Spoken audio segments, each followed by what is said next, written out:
عبادت کس کی ہوتی ہے؟ اللہ کی ہوتی ہے. اگر رسول کو مان لیا جائے کہ مرے نہیں تو اللہ بھی تو مرنے والا نہیں ہے. تو اب یہ دونوں شریک کو صفت حی میں شریک کرنا ہے, اسی کو شرک کہتے ہیں. اللہ دیا ہے. اور جو ایسا عقیدہ رکھے کہ انبیاء کرام مر کر مٹی میں مل گئے تو وہ بد مذہب اور بد دین ہے. السلام علیکم ورحمۃ اللہ تعالی وبرکاتہ. حامدہ ونصلی علی رسولہ الکریم. اما بعد, آپ نے ویڈیو میں بھی دیکھا کہ یہ خبیث کہہ رہا ہے کہ اگر ہم حضور کو مرے ہوئے نہ مانے تو ہم یہ شرک کر رہے ہیں. مجھے سمجھ نہیں آتا کہ اس کی دل میں اتنا بغض اور اتنی گستاخی کیسے؟ تم عالم کیسے بنے؟ تم اسٹیج پر تقریر کیسے کر رہے ہو اور تم تمام لوگوں کے سامنے یہ کیسے کہہ رہے ہو کہ اگر حضور کو ہم مرے نہیں مانے تو پھر ہم یہ شرک کر رہے ہیں؟ انہیں پتا کہاں ہے شرک کسے کہتے ہیں؟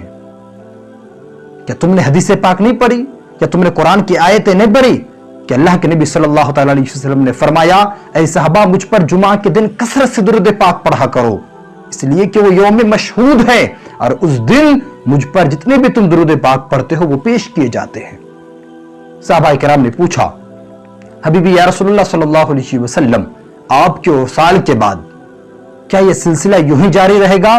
تو نبی پاک صلی اللہ علیہ وسلم نے فرمایا کہ اللہ رب العزت نے زمین پر انبیاء کرام کے جسموں کو کھانا حرام فرما دیا ہے, تو اللہ تبارک و تعالیٰ کے نبی زندہ ہیں اور انہیں روزی دی جاتی ہے.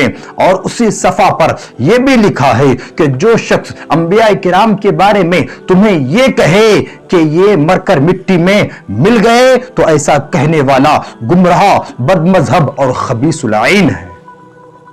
میں اس خبیث سے صرف ایک بات کہنا چاہتا ہوں کہ تم نے قرآن کی آیت نہیں پڑھی کہ اللہ رب العزت قرآن پاک میں ارشاد فرماتا ہے وَلَا تَقُولُوا لِمَنْ يُقْتَلُ فِي سَبِيلِ اللَّهِ أَمْوَاتٌ, کہ جو اللہ کی راہ میں مارے جائے انہیں مردہ نہ کہو بلکہ وہ زندہ ہے. تو ذرا ہمیں بتاؤ کہ جو اللہ کی راہ میں یعنی قتل کیے جائے وہ زندہ ہے, یعنی شہداء زندہ ہے. تو جو شہداء سے بھی اعلیٰ اور افضل انبیاء کرام ہے, رسولان اعظام ہے, تو وہ کیسے مر سکتے ہیں؟ اور ان تماموں میں جو اعلیٰ اور افضل ہے وہ جناب محمد رسول اللہ صلی اللہ علیہ وسلم ہے. تو بتاؤ یہ شرک کیسے ہوا کہ ہم نبی کو زندہ مارے تو یہ شرک ہو گیا؟ اس میں شرک کی بات کیا ہے؟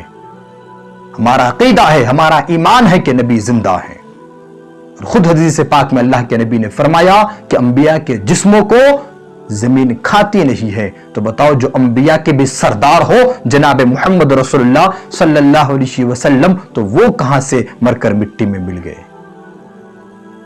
میں صرف ویڈیو میں یہ کہنا چاہتا ہوں کہ یہ خبیث سے بچو, یہ بد مذہب سے بچو. ان کا عقیدہ صحیح نہیں ہے, ان کا کہنا صحیح نہیں ہے. ان سے آپ بچیں اور حدیث پاک اور قرآن پاک کا آپ مطالعہ کریں, پڑھیں. آپ کو معلوم ہوگا کہ اللہ رب